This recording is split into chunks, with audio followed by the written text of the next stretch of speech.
కానీ ఇక్కడ ఒక నాకు డౌట్ రవి గారు, కరెక్ట్గా ఆయన ఎంటర్ అవుతా ఉన్నారు గోదావరి జిల్లాలో, అప్పుడు చంద్రబాబు నాయుడు అరెస్ట్ అయ్యారు. ఆయన పాదయాత్ర ఆపారు, మళ్ళీ పాదయాత్ర మళ్ళీ అక్కడి నుంచే స్టార్ట్ చేశారు, దట్స్ ఫైన్. కానీ అంతకు ముందులాగా అంత డెప్త్ ఫేజెస్కి వెళ్ళి చేశారనేది, చేయలేదనేది ఒక విమర్శ ఉంది. పెరిఫెరల్గా టచ్ చేశారనేది ఒక విమర్శ ఉంది. అంతగా లోకేష్ పాదయాత్ర గోదావరి జిల్లాలో ఇంపాక్ట్ చేసిందంటారు. అదొక చాలా దురదృష్టకరమైన సంఘటన అండి. అంతకు ముందు రోజు రాజోల్లో పాదయాత్ర చేస్తున్నాము. చేసిన తర్వాత సాయంత్రానికి నేను రాజమండ్రి వచ్చేసాను. రాజమండ్రిలో ఉంటున్నాను నేను. రాజమండ్రి వచ్చేసిన తర్వాత ఉదయం 7ంటికి నాకు తలుపు కొట్టారు. ఉదయం 7 లోపే 5-6 టైంలో తలుపు కొట్టారు. సార్ని అరెస్ట్ చేశారని. నేను నమ్మల. సార్ని అరెస్ట్ చేసే ధైర్యం ఎవడు చేస్తాడు? బాబుగారిని అరెస్ట్ చేయాలంటే ఒక ధైర్యం ఉండాలి. ఎందుకంటే is a national iconic political leader అని నేను నమ్మకపోయితే టీవీ పెట్టండి అన్నాను. టీవీలో స్క్రోలింగ్లు వస్తున్నాయి. వెంటనే గబగబా బట్టలు వేసుకొని నేను రాజోలు వెళ్ళిన తర్వాత అది మా జోన్లో ఉంది.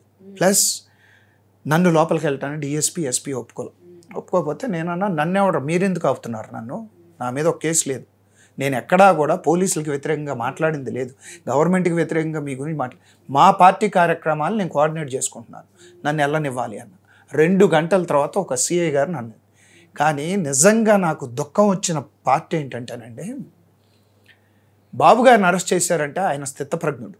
ఆయనకి దేన్ని ఎలా హ్యాండిల్ చేయాలనేది ఆయనకి తెలిసినట్టుగా ఎవరికి తెలీదు మన ఉమ్మడి ఆంధ్రప్రదేశ్లో. ఆయన గురించి కన్నా కూడా నాకు లోకేష్ గారి గురించి ఫస్ట్ టైం ఇటువంటి సిచ్యువేషన్ ఫేస్ చేయడం. కింద కూర్చొని, కార్లన్నీ ఉంటే కింద కూర్చొని ఉన్నాడు. కింద కూర్చొని ఆయన అడిగిన ప్రశ్నకి నాకు కళ్ళమ నీళ్ళు తిరిగింది. ఒక తండ్రిని కొడుకు కలవాలంటే మీ పర్మిషన్ కావాలా అని అడిగాడు. ఆన్సర్ లేదు వాళ్ళ దగ్గర. సార్ మీరు అర్థం చేసుకోండి సార్ అని వాళ్ళ చేతులు దండం పెడుతున్నారు ఆయనకి. తర్వాత లోపలికి ఒక సీఏ గారు రండి సార్ అని తీసుకెళ్ళాడు. నేను లోకేష్ గారి దగ్గరికి వెళ్ళాను. కానీ నిజంగా గుండె ద్రవించిపోయింది నాకు. కింద కూర్చొని ఒక ఎక్స్ సీఎం కొడుకు ఒక్క తప్పు చేయలేదు, అత్యధికంగా విద్యావంతుడు, తప్పు చేయకుండా ఎక్కడ మచ్చ లేకుండా రాజకీయ జీవితం చేస్తున్న వ్యక్తి మీరు రోడ్ కింద కూర్చోబెట్టి మీకు మాట్లాడాల్సిన అవసరం ఏంటి? అసలు ఒక గౌరవం ఇవ్వాలనే బాధ్యత మీకు లేదా?